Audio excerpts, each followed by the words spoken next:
નમસ્કાર મિત્રો, આજે આપણે લઈને આવી ગયા છીએ કર્ક સિંહ કન્યા રાશિનું એપ્રિલ મહિનાનું રાશિફળ। તો ચલો જાણીએ કે કર્ક રાશિ માટે એપ્રિલ મહિનો કેવો રહેવાનો છે। કર્ક રાશિના લોકો માટે એપ્રિલ મહિનો કેટલાક મોટા પડકારો સાથે શરૂ થશે। આ સમય દરમિયાન તમારે તમારા કામ સંબંધિત કેટલીક સમસ્યાઓનો સામનો કરવો પડી શકે છે। સાથે જ પરિવાર અને ઘર સંબંધિત સમસ્યાઓનો પણ સામનો કરવો પડી શકે છે। કારકિર્દી અને વ્યવસાયની દ્રષ્ટિએ આ સમય થોડો મુશ્કેલ રહેવાનો છે। નોકરી કરતા લોકોના વરિષ્ઠ લોકો તેમના કામને લઈને તેમના પર ગુસ્સે થઈ શકે છે।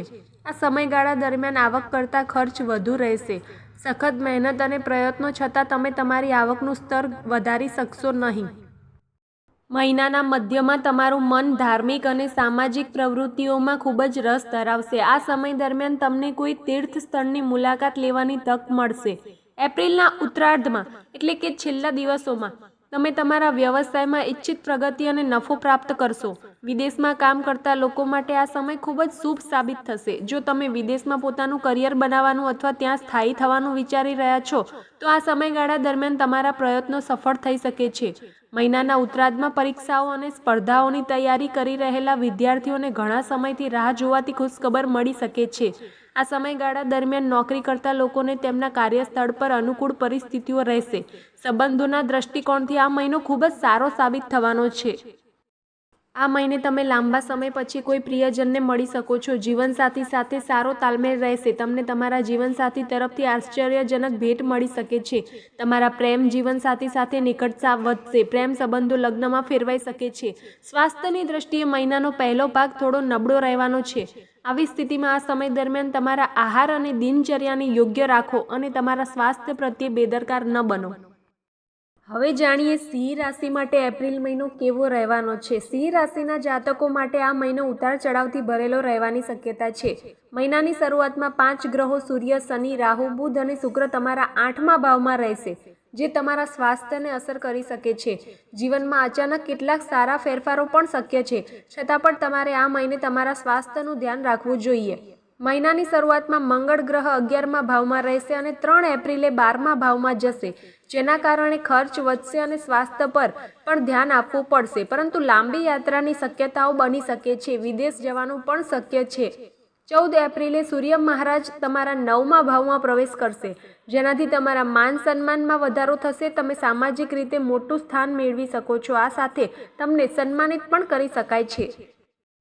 કારકિર્દીની દ્રષ્ટિએ જોઈએ તો આ મહિનો તમારા માટે મધ્યમ ફળદાયી રહેવાની શક્યતા છે। દેવગુરુ આખા મહિના દરમિયાન તમારા 10મા ભાવમાં રહેશે, જે નોકરીમાં તમારી સ્થિતિ મજબૂત બનાવશે।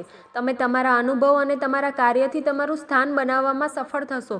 10મા ઘરમાં સ્વામી શુક્ર મહારાજ અને 6ઠ્ઠા ઘરમાં સ્વામી શનિ મહારાજ બંને મહિનાની શરૂઆતમાં સૂર્ય, બુધ અને રાહુ સાથે 8મા ઘરમાં રહેશે। આવામાં તમારે કોઈ પણ ષડયંત્રથી સાવધાન રહેવું પડશે।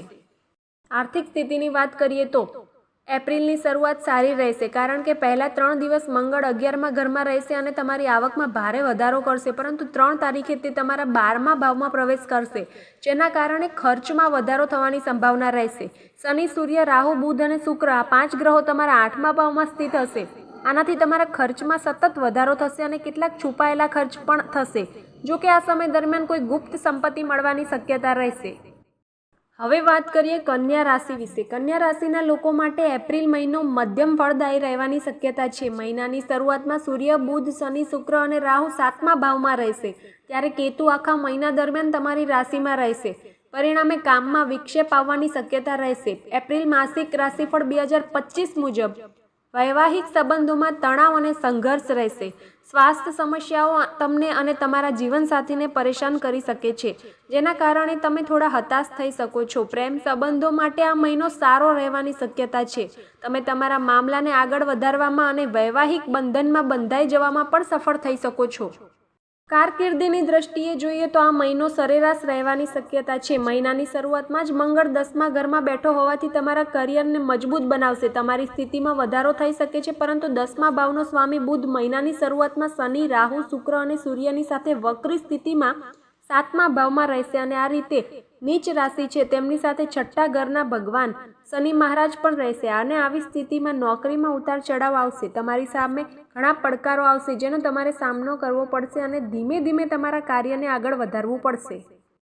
7મી તારીખે બુધ ગ્રહ વક્રી સ્થિતિમાંથી સીધી સ્થિતિમાં જશે. ત્યારબાદ તમે તમારા કાર્યસ્થળમાં પડકારોનો થોડો ઘટાડો થશે, પરંતુ ધ્યાનમાં રાખો કે આ મહિનો પડકારોને સ્વીકારવા વિશે છે, છતાં તમે તમારા કાર્યસ્થળમાં સારી સફળતા જોશો. આ મહિનો વ્યવસાય કરતા લોકો માટે સમસ્યાઓથી ભરેલો રહેવાનો છે. 7મા ભાવમાં એક સાથે બેઠેલા 5 ગ્રહો તમારા વ્યવસાયિક ભાગીદારો સાથેના તમારા સંબંધોને બગાડી શકે છે, તેથી તમારે ખૂબ જ કાળજીપૂર્વક કામ કરવું પડશે. વ્યવસાયિક સમસ્યાઓ સાથે મળીને ચર્ચા કરીને ઉકેલવા માટે પ્રયાસ કરવો પડશે. મહિનાના ઉત્તરાર્ધમાં જ્યારે સૂર્ય મહારાજ 14 એપ્રિલથી 8મા ભાવમાં જશે, ત્યારે આ સમસ્યાઓ થોડી ઓછી થઈ શકે છે. આર્થિક રીતે નાણાકીય સ્થિતિની વાત કરીએ તો આ મહિને નાણાકીય સ્થિતિ અમુક અંશે તમારા નિયંત્રણમાં રહેવાની શક્યતા છે. દેવગુરુ 9મા ભાવમાં બેસશે અને તમારી રાશિ પર નજર રાખશે, જેના કારણે ભાગ્ય તમારા પક્ષમાં રહેશે અને તમે યોગ્ય નિર્ણય લેશો. યોગ્ય નિર્ણય લેવાથી તમને નાણાકીય લાભ મેળવવાની સારી તકો મળી શકે છે. આ ઉપરાંત ભગવાન મંગળ 3જા ભાવથી તમારા 11મા ભાવમાં સ્થાયી થશે, જે આવકનું ઘર છે અને તેના કારણે તમે તમારી આવકમાં સારો વધારો જોશો. 3જા ઘરનો સ્વામી હોવાથી 11મા ઘરમાં બેઠેલો મંગળ તમને તમારા પ્રયત્નો દ્વારા સારી આવક મેળવવામાં સક્ષમ બનાવશે.